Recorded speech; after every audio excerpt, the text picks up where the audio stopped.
Are you wondering if your skin barrier is damaged? If so, here are some signs you can look out for. First of all, redness is a sign of underlying inflammation, and that could be one of the first signs that your skin barrier is damaged. The skin essentially protects the body cells from external allergens, which can cause immune reactions.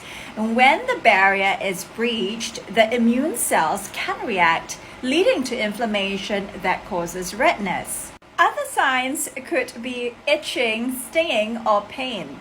Flaking is another key symptom of a damaged skin barrier. And some people think it's because of dead skin cells retained on the surface of skin and hence try to exfoliate. But this is almost never the case. Rather, when you exfoliate, what you're doing is further damaging the skin barrier, and that's something you should avoid.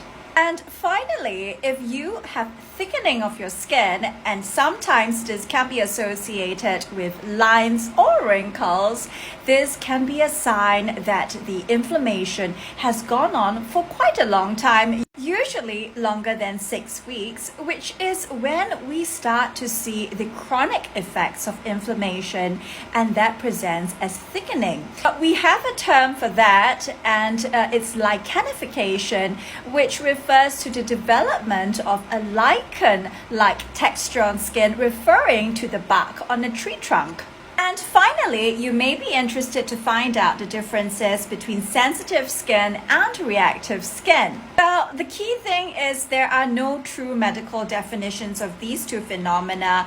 However, if you have sensitive or reactive skin, it usually points to a damaged skin barrier, which is most common in what we call dermatitis. Dermatitis and eczema mean the same thing. But from the layperson perspective, reactive skin is quite meaningful. In conditions such as rosacea, you may find yourself reacting to changes in temperature when you are eating hot foods or spicy foods, for instance, your condition flares up.